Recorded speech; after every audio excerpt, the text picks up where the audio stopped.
From the dialogue and from his videos since the dialogue, it's not entirely clear that he did any research on what the grounding objection is, how it is explained by philosophers, or the various approaches to resolving the grounding objection.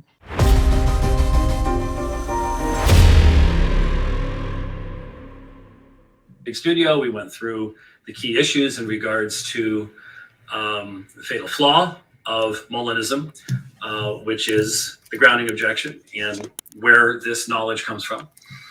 And again, went through scripture and laid out a case for Christian creationism. And most people don't think creationism would be relevant to this, but it is very relevant. All right. So White mentions what he deems to be the fatal flaw of Molinism and then gets into the grounding objection. So Tyson, the stage is yours. Take it away. Yeah. So again, from the dialogue and from his videos since the dialogue, it's not entirely clear that he did any research on what the grounding objection is, how it is explained by philosophers, or the various approaches to resolving the grounding objection. And so, again, I'm just not sure why it seemed like he was so unfamiliar with that going in and planning on raising the grounding objection in the dialogue. And then he says he made a case for Christian creationism. And we'll see this a couple more times during the video, but he refers to the fact that God, anything that is true is a result of God's creation. And so here it's very important to figure out what he means by creation. Does he mean that God caused or created in the sense that he created the universe, created all truths, or is there some non-causal way of understanding creation in terms of grounding?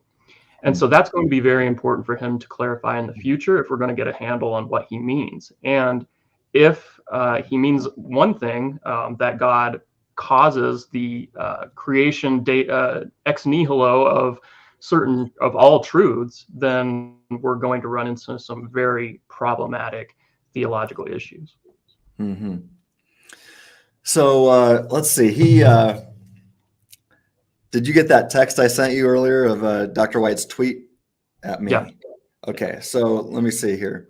Trying to find it here on my phone. All right, so he says, unless you come up with something more than, quote, we don't have to explain where the central positive claim that actuates and empowers Molinism comes from, we will just say it is ridiculous to ask, end quote. Then he says, I'm not sure of the value of a response. So anyway, he's looking for, I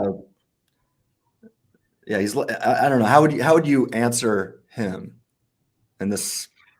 Yeah, go ahead. Yeah. So, I mean, even in that article that I noted, Dr. Craig's article on the grounding objection, there have been several explanations given, and it didn't seem like he was familiar with any of them. Right. So I would just invite him to read that article, interact with it, because then he'll be at least showing people that he's familiar with the strongest position of his opponents. For one thing, in our last video, I gave a couple of different explanations. We said that counterfactuals of creaturely freedom are a function of God's ability to create free creatures. Yeah. And so the question to White is, does he believe that God cannot create libertarianly free creatures? And where does he get that from scripture?